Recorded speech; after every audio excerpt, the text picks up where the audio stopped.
Buenos días. Soy Ángel Mas, presidente de ACOM en España, y quiero dirigirme hoy a dos públicos, a los españoles y a nuestros amigos israelíes, porque creo que ambos estamos viviendo un momento que debería ayudarnos a comprendernos mejor. Durante años, muchos españoles han opinado sobre cómo Israel debía defender sus fronteras, responder a las amenazas desde territorios vecinos o gestionar disputas sobre su soberanía. Hoy España empieza a experimentar en un contexto diferente y con circunstancias distintas, lo que significa que tu soberanía territorial sea cuestionada y que la protección de tus fronteras vuelva a convertirse en una prioridad nacional. Y eso nos recuerda una verdad muy sencilla. La primera obligación de cualquier Estado democrático es proteger a sus ciudadanos y proteger sus fronteras. No es una cuestión ideológica, es la razón de ser del Estado. Ningún español aceptaría que su gobierno permaneciera pasivo cuando se pone en cuestión nuestra soberanía. Por supuesto, el 7 de octubre del 23 fue un ataque terrorista de una brutalidad incomparable y no admite comparación con ninguna otra situación, no con la que estamos viviendo en Ceuta o en Melilla. Pero el principio que está en juego sí es el mismo. Ninguna democracia puede renunciar a defender sus fronteras ni puede permitir que otros decidan cómo debe garantizar la seguridad de sus ciudadanos. Quizá hoy podamos comprender mejor algo que Israel lleva décadas intentando explicar. Pero hay una segunda lección. Durante años se ha exigido a Israel que acepte presiones internacionales para renunciar al control de territorios donde viven cientos de miles de israelíes, especialmente en Judea y en Samaria. Sin embargo, ningún español aceptaría que otros países decidieran el futuro de Ceuta o Melilla. ¿Aceptaríamos que una conferencia internacional resolviera su soberanía sin contar con España? ¿Aceptaríamos negociar bajo presión partes de nuestro territorio porque otro Estado la reclama? La respuesta es evidente, no. España ha mantenido durante décadas, durante siglos, una posición de Estado firme. Ceuta y Melilla forman parte integrante de España y su soberanía no es negociable. Entonces, si reclamamos ese respeto para España, ¿por qué exigimos a Israel un criterio distinto? ¿Por qué aquello que consideramos irrenunciable para nosotros se convierte en negociable cuando afecta a Israel? La solidaridad entre democracias consiste precisamente en aplicar los mismos principios a todos. Hay además una tercera reflexión. España ha deteriorado gravemente sus relaciones con Israel y también con Estados Unidos. El gobierno ha convertido la confrontación con ambos en una seña de identidad política. Y cuando un país decide enfrentarse sistemáticamente a sus aliados, no debería sorprenderse si cuando necesita comprensión o respaldo, ese apoyo resulta más difícil de encontrar. Las alianzas se construyen con confianza, respeto y solidaridad, no con hostilidad permanente. Y quiero dirigirme ahora directamente a nuestros amigos israelíes. No confundáis nunca al gobierno de España con España. No confundáis a Pedro Sánchez con los españoles.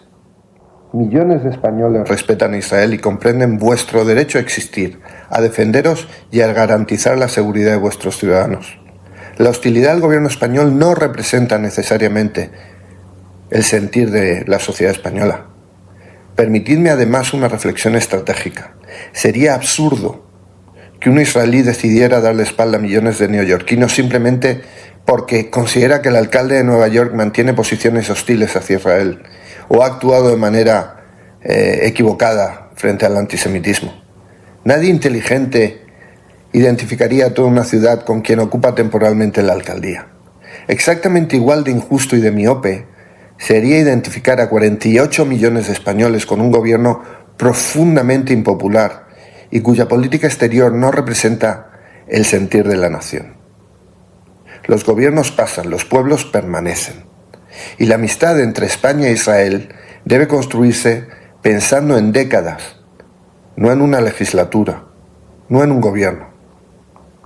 Precisamente porque Israel piensa siempre en el largo plazo, no debería permitir que la hostilidad de un gobierno termine alejando una sociedad que en gran medida siente respeto, simpatía y cercanía hacia Israel.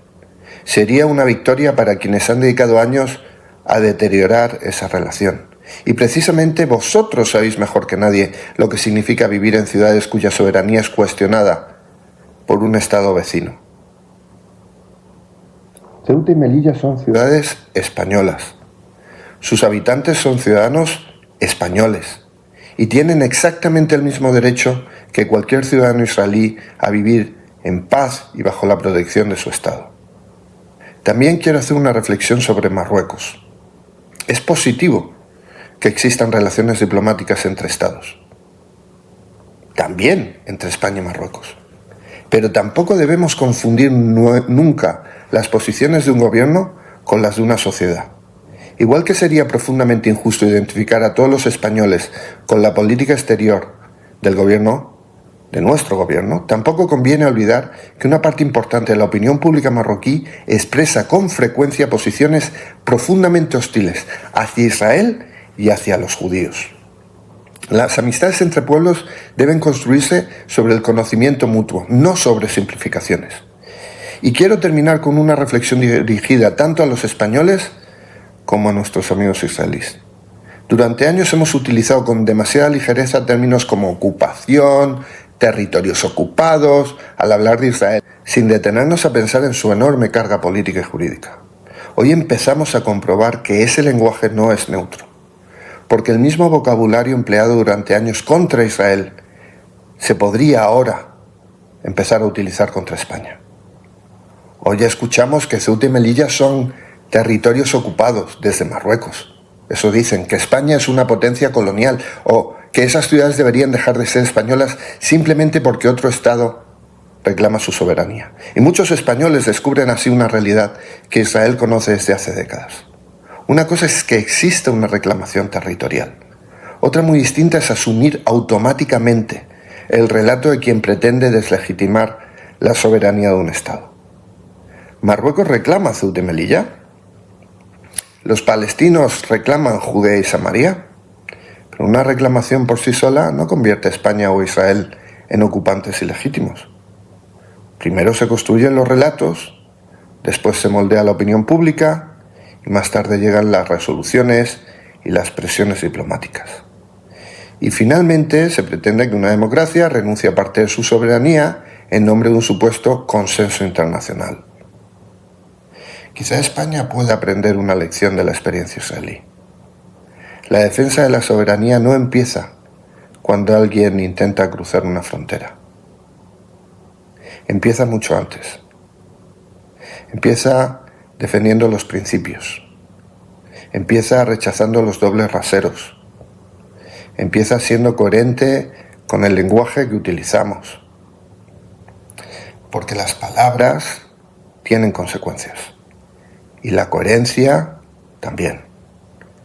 Y quiero terminar con una última reflexión para nuestros amigos israelíes. Comprendo el malestar que muchos sienten hacia el gobierno español, que os puedo contar yo, después de meses y años de hostilidad, pero no confundáis al gobierno con España. Y permitidme una observación sobre una broma que circula con cierta frecuencia en algunos ámbitos israelíes o de judíos en internet, que Ceuta y Melilla deberían pasar a Marruecos.